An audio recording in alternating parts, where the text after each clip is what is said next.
કેમ છો બધા? આજના આ ખાસ કથા વિશ્લેષણમાં આપ સૌનું હાર્દિક સ્વાગત છે. આજે આપણે એક બહુ જ મસ્ત, પારંપરિક અને પ્રેરણાદાયક વાર્તા સમજવાના છીએ. કાંઠાગોરની વાર્તા. અધિક માસ, જેને આપણે પુરુષોત્તમ માસ પણ કહીએ છીએ ને, તેની આ અત્યંત મહિમાવંતી કથા છે. આ કોઈ સામાન્ય વાર્તા નથી, પણ એક એવી કથા છે જે સીધી આપણા જીવનના મૂલ્યો અને સમજણ સાથે જોડાયેલી છે. તો ચાલો, મૂળ લખાણના આધારે આ અદ્ભુત ઐતિહાસિક વાર્તાને સરળતાથી સમજીએ. હવે વાર્તા શરૂ કરીએ પહેલા જરા વિચારો, જ્યારે માણસનો અહંકાર, એનું અભિમાન સૌથી પવિત્ર મહિનાની પવિત્રતા સાથે ટકરાય ત્યારે શું થાય? આ સવાલ ખરેખર વિચારવા મજબૂર કરી દે એવો છે.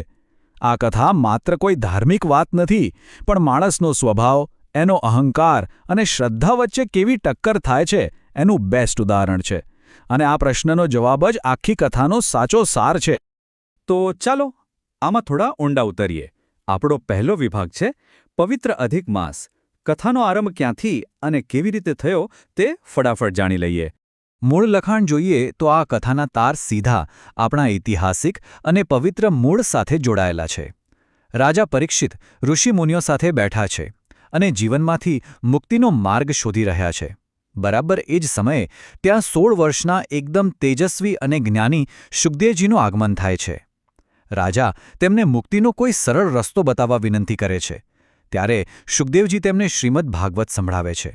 બસ અહીંથી જ આ પવિત્ર અધિક માસ અને કાંઠાગોરની કથાનું મહત્વ પ્રસ્થાપિત થાય છે. વિચારો, આ કથાના મૂળ કેટલા ઊંડા છે. હવે આગળ વધીએ આપણા બીજા વિભાગ તરફ, દેરાણી અને જેઠાણી. અહીંથી મુખ્ય વાર્તાના પાત્રોનો પરિચય થાય છે. વાર્તાની શરૂઆત કંઈક એવી થાય છે કે એક ગામમાં એક ડોશીમાં રહે છે. તેમના 2 દીકરાઓ પરણેલા છે. પણ નવાઈની વાત એ છે કે ઘરમાં બંને વહુઓ વચ્ચે અંદરોઅંદર બિલકુલ બનતું નથી. ઝઘડાઓને કારણે બિચારા ડોશીમાં એક મકાનમાં સાવ એકલા જ રહે છે. આ પવિત્ર મહિનાની શરૂઆતમાં જ આપણને 2 તદ્દન અલગ વ્યક્તિત્વ જોવા મળે છે. પવિત્ર પુરુષોત્તમ માસ આવતા જ નાના દીકરાની વહુ એટલે કે દેરાણી આખો મહિનો નદીએ સ્નાન કરવા જવાનો અને ધર્મ ધ્યાન કરવાનો નિયમ લે છે. જ્યારે મોટા દીકરાને વહુ એટલે કે જેઠાણીના વિચાર કંઈક અલગ જ છે. આ બંને બહેનો વચ્ચે કેવો જમીન આસમાનનો તફાવત છે જુઓ. એક બાજુ છે નમ્ર દેરાણી, જે રોજ નિયમિત નદીએ સ્નાન કરવા જાય છે અને કાંઠાગોરની પૂજા કરે છે. જ્યારે બીજી બાજુ જેઠાણી, ભાઈ, એ પૈસે ટકે સુખી છે, રૂપાળી છે, પણ એને એ વાતનું ભારે અભિમાન છે. ધર્મકર્મમાં એને જરાય સમજણ પડતી નથી. ઘરમાં જ બેસી રહેવાનું અને ધાર્મિક ફરજોની સાવ એટલે સાવ અવગણના કરવાની. અને બસ અહીંથી જ વાર્તામાં એક જબરદસ્ત અને રોમાંચક વળાંક આવે છે. વિભાગ 3, જેઠાણીનું અભિમાન. એક દિવસ ભલી દેરાણી નદીએ જતા પહેલા પોતાની જેઠાણી પાસે ગઈ અને વિનંતી કરી કે ચાલો ને, તમે પણ સ્નાન કરવા અને પૂજન કરવા આવો. પણ જેઠાણી, એનો અહંકાર તો જુઓ. મૂળ લખાણમાં એના એકદમ પ્રચલિત શબ્દો છે: ભાલમાં ટીકો, કાખમાં કીકો, ઝૂલતું પારણું, ઘમ્મર વલોણું, ખદખદતી ખીચડી, સુવાવડી દીકરી. મારે ત્યાં તો કેટલાય આવનારાને કેટલાયની પંચાત. આમાં હું નવરી પડું ત્યારે બીજું કંઈ સૂજે ને?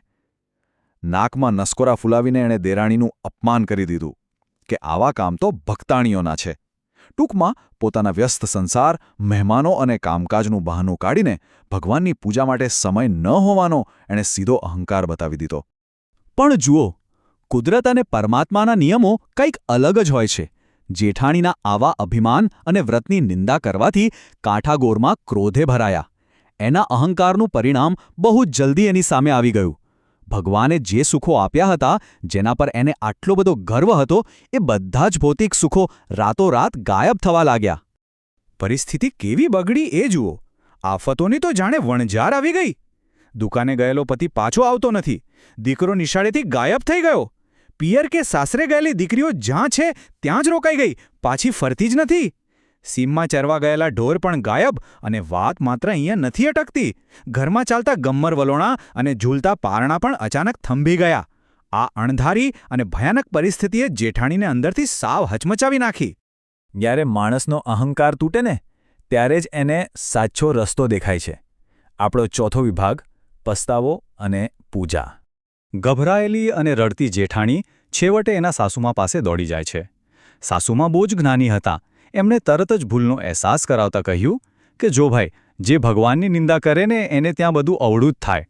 તારા પર કાઠાગોર કોપાયમાન થયા છે એમને મનાવીશ તો જ બધું પાર પડશે.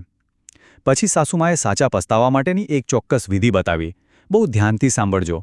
પહેલું કામ, એક થાળમાં શ્રીફળ, ફૂલ, કંકુ, અબીલ, ગુલાલ અને અગરબત્તી લેવી. બીજું, ગામની અન્ય સ્ત્રીઓ સાથે વાસ્તે ગાજતે નદી કિનારે જવું. ત્રીજું, પવિત્ર નદીમાં પુરુષોત્તમ ભગવાનનું નામ લઈને સ્નાન કરવું. અને ચોથું, સૌથી અગત્યનું, પૂરી શ્રદ્ધાથી કાઠાગોરની પૂજા કરી સાચા હૃદયથી પોતાની ભૂલ સ્વીકારી માફી માંગવી. કારણ કે નમ્રતા જ આનો એકમાત્ર ઉપાય છે. તો હવે વાર્તાના સૌથી સુંદર અને સુખદ અંત તરફ જઈએ છીએ. વિભાગ 5 પરિવારનું મિલન. જેઠાણીએ સાસુની આજ્ઞા માની નદીએ જઈ પૂરી શ્રદ્ધાથી પૂજા કરી અને સાચા હૃદયથી માંગેલી માફીનું પરિણામ કેવું જાદુઈ અને તાત્કાલિક હતું એ જુઓ. જેવી જેઠાણી પૂજા કરીને ઘરે પાછી ફરે છે ને, ત્યાં જ એક અદ્ભુત ચમત્કાર થાય છે. દુકાને ગયેલો પતિ ઘરે આવી જાય છે. દીકરો નિશાળેથી આવતો દેખાય છે. દીકરીઓ અને સગા સ્નેહીઓ પાછા ફરવા માંડ્યા. સીમાથી ઢોર પણ વાળામાં આવી ગયા અને પેલા અટકી ગયેલા પારણા અને ઘમ્મર વલોણા એ પણ ફરીથી ચાલવા લાગ્યા. આ બધું જ જોઈને જેઠાણી સમજી ગઈ કે મા કાઠાગોર તેના પર ખરેખર પ્રસન્ન થયા છે. બસ એણે તો આજીવન ધર્મ અને ધ્યાન કરવાનો સંકલ્પ લઈ લીધો. અહીં આપણને આ વાર્તાનો સાચો સાર સમજાય છે. પોતાની મોટી વહુને આમ ધર્મ તરફ વળેલી જોઈને સાસુમાં તો ખુશખુશાલ થઈ ગયા. એમણે આશીર્વાદ આપતા કહ્યું કે હવેથી તમે બંને ભાઈઓ અને વહુઓ મારા જ ઘરમાં મારી સાથે રહો અને આપણા ઘરનો મોભો વધારો. જે પરિવાર અંદરોઅંદરના મનદુખને લીધે અલગ રહેતો હતો તે આ પવિત્ર માસ અને મા કાઠાગોરની કૃપાથી એક જ છત નીચે શાંતિ અને પ્રેમથી ફરીથી એક થઈ ગયો. ડોશીમાનું પેલું સૂનું સૂનું ઘર ફરીથી કેવું રૂમઝૂમતું થઈ ગયું. મૂળ ગ્રંથના અંતમાં એક બહુ જ સરસ પરંપરાગત આશીર્વાદ આપવામાં આવ્યા છે. એ આશીર્વાદ છે, હે પુરુષોત્તમ ભગવાન, હે કાંઠાગોરમાં, તમે જેવા સાસુ અને વહુઓ પર પ્રસન્ન થયા તેવા તમારું પૂજન કરનારને અને આ વાર્તા વાંચનાર સાંભળનારને ફળજો અને સૌના જીવનમાં સુખ શાંતિ કરજો. કેટલી મીઠી અને પવિત્ર વાત છે ખરું ને? આ સુંદર અને બોધપ્રદ કથાને સમજ્યા પછી છેલ્લે એક બહુ જ મહત્વનો સવાલ ઊભો થાય છે. જો ધન સંપત્તિ અને રોજિંદુ વ્યસ્ત જીવન માણસને એની આધ્યાત્મિક અને ધાર્મિક ફરજોથી આટલી સરળતાથી અંધ બનાવી શકતું હોય, તો આજના આપણા આધુનિક જીવનમાં એવા કયા વિક્ષેપો છે જે ચૂપચાપ આપણી રોજિંદી ભક્તિ, શ્રદ્ધા અને પરિવાર માટેના સમયની જગ્યા લઈ રહ્યા છે? ફોન, સોશિયલ મીડિયા કે પછી બસ ખોટી દોડાદોડી? આ એક એવો પ્રશ્ન છે જેના પર આપણે ચોક્કસ વિચારવું જોઈએ. શ્રદ્ધા અને જ્ઞાનથી ભરેલી આવી જ એક નવી સમજૂતી સાથે આપણે ફરી મળીશું. ત્યાં સુધી વિચારતા રહો અને શીખતા રહો.